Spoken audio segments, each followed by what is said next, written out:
Film की शुरुआत में हमें ईडन नामी एक लड़का बेड पे सोया हुआ नजर आता है। अचानक एक जोरदार आवाज़ जो बहुत अजीब सी होती है इसको जगा देती है। वो उठता है और दरवाजे के एक सुराख से बाहर देखने की कोशिश करता है, लेकिन उसे बाहर कुछ भी नज़र नहीं आ रहा होता। वो अपना टीवी ऑन करता है कि शायद उसे कुछ पता चल सके, लेकिन यहाँ पे उसे एक इमरजेंसी मैसेज दिखता है जिसे देख के वो और भी ज़्यादा परेशान हो जाता है। अचानक उसे ज़ोर से लोगों की आवाज़ें आना शुरू हो जाती हैं। घबरा के वो अपनी बालकनी की तरफ जाता है, जहाँ जाकर उसके होश गुम हो जाते हैं। वो देखता है कि लोग इधर उधर बहुत इमरजेंसी में भाग रहे हैं। अभी वो कुछ समझ नहीं पाता कि इतने में आसमान पे एक हेलीकॉप्टर पास वाली बिल्डिंग से जाके टकराता है और क्रैश हो जाता है। वो बहुत ज़्यादा घबराया हुआ होता है। तभी उसकी नज़र एक छोटी बच्ची पे पड़ती है जो शायद भीड़ में कहीं खो चुकी होती है। ईडन दूसरे लोगों को आवाज़ देता है कि वो इसकी मदद करें, लेकिन तभी वो बच्ची दूसरे लोगों पे टूट पड़ती है और उन्हें काटने की कोशिश करती है। ईडन को समझ आ जाता है कि ये ज़ॉम्बी है और लोग ज़ॉम्बी बन रहे हैं। डर के मारे जैसे ही ईडन अपने अपार्टमेंट में जाता है तो वहाँ एक और आदमी आ जाता है, जिसे देख के ईडन बहुत डर जाता है। ईडन समझ रहा था कि शायद ये भी एक ज़ॉम्बी है, लेकिन दर हकीकत ये इसका एक नेबर है। वो कहता है कि मेरे सभी दोस्त अब ज़ॉम्बी बन चुके हैं और मैं खुद को बचाते हुए तुम्हारे अपार्टमेंट में दाखिल हो गया हूँ। फिर वो ईडन से वॉशरूम का पूछता है। जैसे ही वो वॉशरूम में जा रहा होता है तो ईडन उसकी गर्दन पे ज़ॉम्बी के काटने का निशान देख लेता है।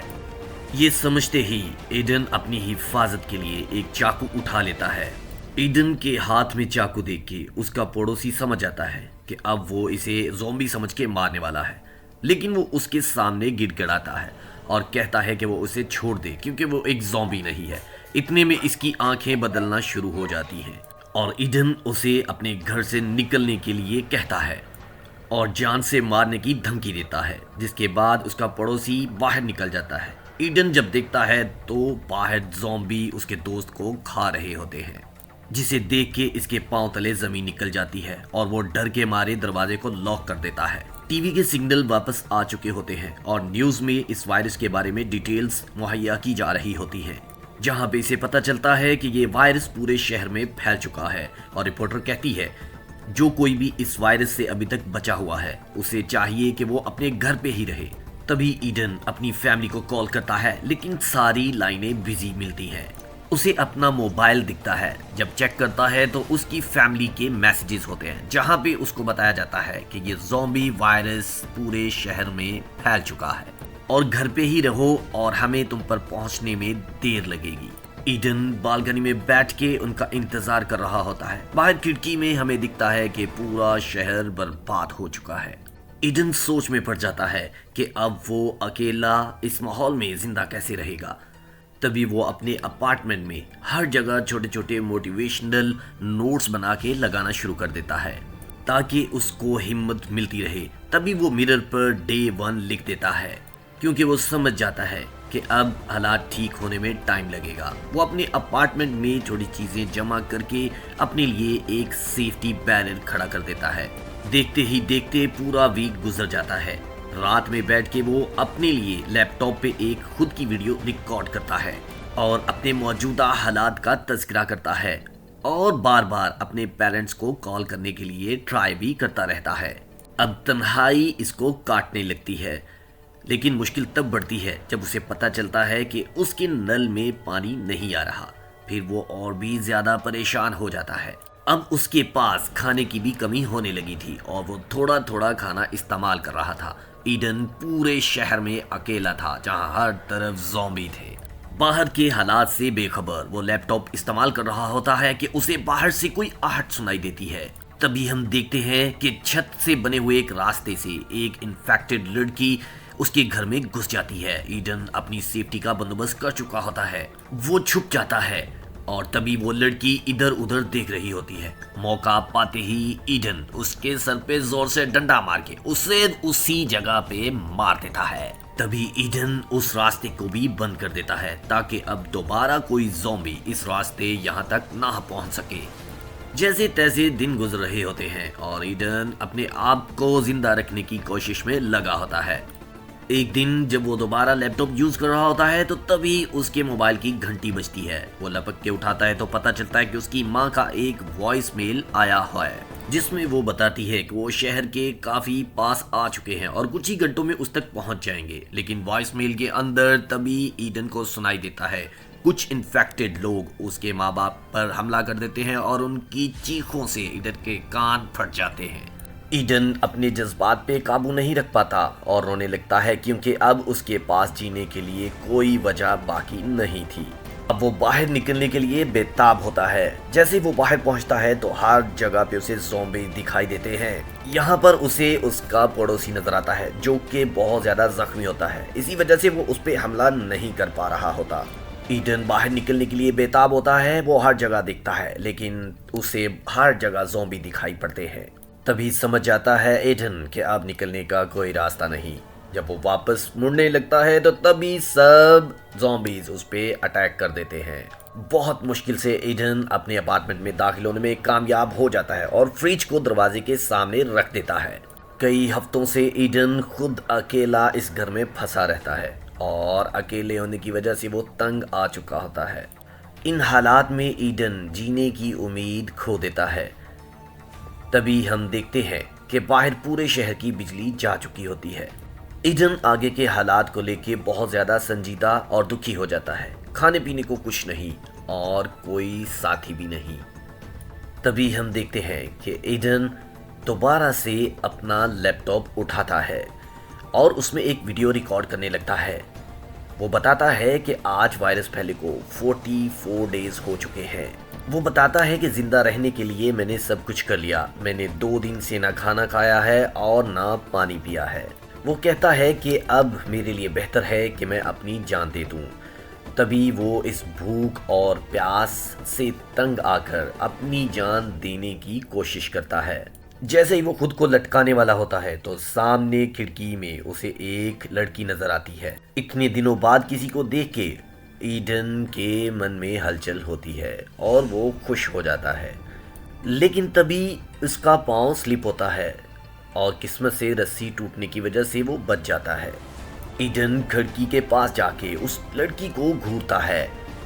पूरे 42 दिन बाद उसे कोई जिंदा इंसान दिखा था। लड़की ईडन को देखते ही खिड़की बंद कर लेती है क्योंकि वो उसको एक ज़ॉम्बी समझ रही होती है। कुछ दिन बाद ईडन को दोबारा उस खिड़की में लड़की नजर आती है। अब इससे पहले कि वो लड़की ईडन को ज़ॉम्बी समझे, ईडन एक पेपर पर जल्दी से हाय लिखकर उसको दिखा देता है। ईडन को देखते लड़की भी बहुत ज़्यादा एक्साइटेड हो जाती है और उसे हाय कहती है। तभी ईडन पेपर पर उसे अपना नाम दिखाता है। वो लड़की भी अपना नाम ईवा बताती है। ईवा उससे पूछती है, तुम्हारे पास कुछ खाने को है? ईडन उसे बताता है कि मेरे पास खाने के लिए नहीं, लेकिन बहुत सारा पानी है। लड़की देखती है कि ईडन के दरवाजे पे काफी ज्यादा ज़ॉम्बी आ चुके होते हैं। ईवा अपनी खिड़की बंद कर रही होती है। तभी ईडन उससे कल दोबारा बात करने का पूछता है, जिस पर वो उसे हाँ कर देती है और खिड़की बंद कर देती है। भूख की वजह से ईडन इधर उधर भागता है और टूथपेस्ट खाने लगता है। तभी बाहर बारिश नजर आती है और ईडन पानी स्टोर करने के लिए बर्तन उठा के बाहर रखता है और मजे से नहा भी लेता है और पूरे 42 दिन बाद अपनी शेव करता है और बहुत चिकना होकर अगली सुबह लड़की के पास आता है। लड़की उसे पसंद करने लगती है। तभी ईडन रस्सी दूसरी तरफ फेंकता है और उसके साथ 2 पानी की बोतलें भी उस तक पहुंचा देता है। ये बोतलें सामने खिड़की से जा लगती हैं और उससे आने वाली आवाज की वजह से एक ज़ॉम्बी फौरन ईवा की तरफ भागता है। ये देखते ही ईडन एक बोतल उठाता है और ज़ॉम्बी पे दे मारता है ताकि उसका ध्यान भटका सके। तभी ज़ॉम्बी ईडन को देख लेता है और उस पे बहुत नाराज होता है। वो ईवा को छोड़ के पहले ईडन का काम करने की कोशिश करता है और उसकी बिल्डिंग पे चढ़ना शुरू कर देता है। ईडन बेसबॉल उठाता है और ज़ॉम्बी के सर पे ऐसे मारता है जैसे कोई फुटबॉल हो, जिससे ज़ॉम्बी वहीं मर जाता है। थोड़ी देर बाद रात होती है। अब ईडन भूख की वजह से खुद को और सब्र नहीं दे सकता। तभी वो बाहर निकल के अपने पड़ोसी के घर खाना ढूंढने की कोशिश में लग जाता है।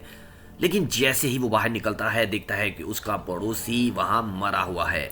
ईडन उसकी पॉकेट्स चेक करता है जहां उसे उसके अपार्टमेंट की चाबियां मिल जाती है। तभी उसे ज़ॉम्बीज़ के आने की आवाज आती है। अब ईडन यहाँ से भाग भी नहीं सकता, लेकिन उसका दिमाग काम करता है और वो फौरन अपने पड़ोसी की लाश के साथ खुद भी एक लाश होने का नाटक करने के लिए लेट जाता है। ये ट्रिक काम कर जाती है और सभी ज़ॉम्बी भागकर चले जाते हैं। इसके बाद उठता है ईडन और दरवाजा खोलता है पड़ोसी का और कमरे में घुस जाता है। तभी ईडन को बेड पर एक लड़की जख्मी हालत में मिलती है। वो डर रहा होता है कि कहीं ये कोई ज़ॉम्बी तो नहीं, इसलिए हेलमेट उसके ऊपर फेंकता है, लेकिन वो लड़की अपनी जगह से हिलती ही नहीं।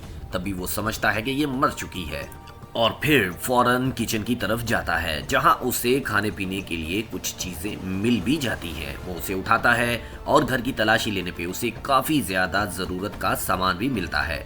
ईडन एक बॉक्स बनाता है और निकलने की कोशिश में होता है। तभी एक ज़ॉम्बी उस पे अटैक कर देता है।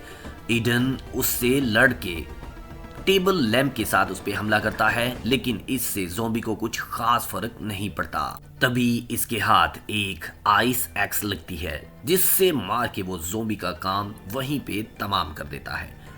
फिर वो जब बाहर निकलता है तो देखता है कि हर तरफ ज़ॉम्बी खड़े हैं। तभी आराम आराम से वो ज़ॉम्बी को चकमा देने में कामयाब हो जाता है। घर पहुंचते ही वो जाके सबसे पहले अपने कपड़े उतारता है और चेक करता है कि कहीं ज़ॉम्बी की वजह से वो इन्फेक्टेड तो नहीं हो चुका। ये देख के ही ईडन खुश हो जाता है कि वो बिल्कुल ठीक है। तभी वो पड़ोसी के घर से लाए हुए सामान को चेक करता है जहां उसे 2 वॉकी टॉकीज मिलती है। वो देखते ही फैसला कर लेता है कि एक वॉकी टॉकी वो ईवा को देगा। तभी वो कपड़ों से एक रस्सी बना के नीचे उतरता है। जैसे ही वो नीचे उतरता है तो वहां पे पहले से काफी ज़ॉम्बीज मौजूद होते हैं। ईडन कपड़े में वॉकी टॉकी को लपेटता है और फिर एवा के घर की तरफ फेंक देता है। इस आवाज की वजह से ज़ॉम्बी इसकी तरफ भागना शुरू कर देते हैं। रात होने की वजह से ईडन छुप जाता है और ज़ॉम्बीज चले जाते हैं। इसके बाद ईडन अपने अपार्टमेंट में वापस चला जाता है। नेक्स्ट डे हम देखते हैं कि एवा वॉकी टॉकी से ईडन के साथ बात करती है। ईडन उसकी आवाज़ सुन के बहुत खुश होता है और उसे बताता है कि वो पिछले 3 दिन से उसने कुछ नहीं खाया। एवा भी उसे बताती है कि उसने भी 2 दिन से कुछ नहीं खाया। वो दोनों बातों में मगन होते हैं। देखते ही देखते रात हो जाती है और इनकी बातें खत्म नहीं होती। तभी ईवा उससे कहती है कि रात काफी हो चुकी है, अब वो सोने जा रही है। भूख से ईडन का बुरा हाल होता है। अब वो पूरी बिल्डिंग को एक्सप्लोर करने की कोशिश में होता है। तभी वो वेंटिलेशन का रास्ता इस्तेमाल करते हुए बाहर निकलने की कोशिश करता है। रास्ते में उसे एक इन्फेक्टेड शख्स की लाश मिलती है जो शायद ऑक्सीजन की वजह से मर चुका होता है, लेकिन हिम्मत जुटा के वो आगे बढ़ता है और अपने पड़ोसी के बाथरूम तक पहुंचने में कामयाब हो जाता है। तभी उसे वहां पे खून नजर आता है। खून का पीछा करते हुए जब वो आगे बढ़ता है तो उससे वहां पे कोई और दिखाई नहीं देता, लेकिन अब वो आगे बढ़ने की कोशिश में होता है और इधर उधर देखता है। तभी वो किचन पे पहुंचता है और वहां कुछ खाने के लिए ढूंढता है। तभी ईवा को इन्फॉर्म करता है कि उसे ढेर सारा खाना मिला है। ईवा ये सुन के गुस्सा हो जाती है कि उसे बताए बगैर तुम वहां क्यों गए, इससे तुम्हारी जान को खतरा हो सकता है। लेकिन ईडन बताता है कि इस घर में कोई नहीं है और वो बिल्कुल सेफ है। तभी ईवा भी कहती है कि वो भी उसके पास आना चाहती है, लेकिन ईडन उसे मना कर देता है और कहता है कि जब वो अपने घर पहुंच जाएगा तो वो उसे बुलाएगा। तभी ईवा बहुत खुश हो जाती है और मान जाती है। अब इसके बाद ईडन घर जाने की प्लानिंग करता है और वो घर की तरफ मुड़ने ही वाला होता है कि सामने की दीवार में एक बड़ा होल उसे दिखाई देता है। जैसे वो उसके करीब जाता है तो उसे किसी की होने की मौजूदगी का एहसास होता है। तभी उसके पीछे एक बूढ़ा आदमी हथियार लिए खड़ा होता है। दोनों एक दूसरे को देखते हैं और समझ जाते हैं कि उन दोनों में से कोई भी ज़ॉम्बी नहीं है। तभी वो बूढ़ा आदमी अपना हथियार नीचे कर देता है और उससे पूछता है कि तुम यहाँ क्यों आए हो। ईडन उसे बताता है कि वो यहाँ खाना लेने के लिए आया था। तभी वो पूछता है कि तुम वॉकी टॉकी पे किससे बात कर रहे थे। ईडन उससे झूठ बोलता है और कहता है कि मैं खुद को मोटिवेट करने के लिए खुद ही से बात कर रहा था। बूढ़ा आदमी उससे अच्छे से पेश आता है और उसे कहता है कि जितना चाहे खाना ले जाओ और उसे प्लेट में खाना देता है। इतने दिन भूखा रहने की वजह से ईडन चुपचाप बिना सोचे वो खा लेता है। तभी बूढ़ा आदमी कहता है कि मेरे लिए एक बोतल उठाओ उस अलमारी से।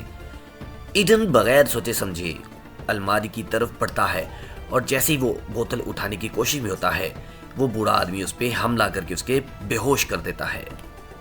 ईडन को जब होश आता है तो वो देखता है कि उसके पास एक औरत है बेड के ऊपर, जो कि एक ज़ॉम्बी है और उस पर हमला कर रही है, और उसे पता चलता है कि वो खुद भी बंधा हुआ है। तभी पास बैठा शख्स बताता है कि ये उसकी बीवी है जो ज़ॉम्बी बन चुकी है, लेकिन वो उससे बहुत ज़्यादा प्यार करता है और उसने 1 हफ्ते से कुछ नहीं खाया। ईडन को वो कहता है कि आज वो पेट भरकर खाएगी क्योंकि तुम उसका खाना हो। तभी बूढ़ा शख्स ईडन को कुछ दवाइयाँ देता है ताकि वो उसका जिस्म सुन कर सकें और ईडन को दर्द महसूस ना हो, लेकिन ईडन ये दवाई खाने से मना कर देता है।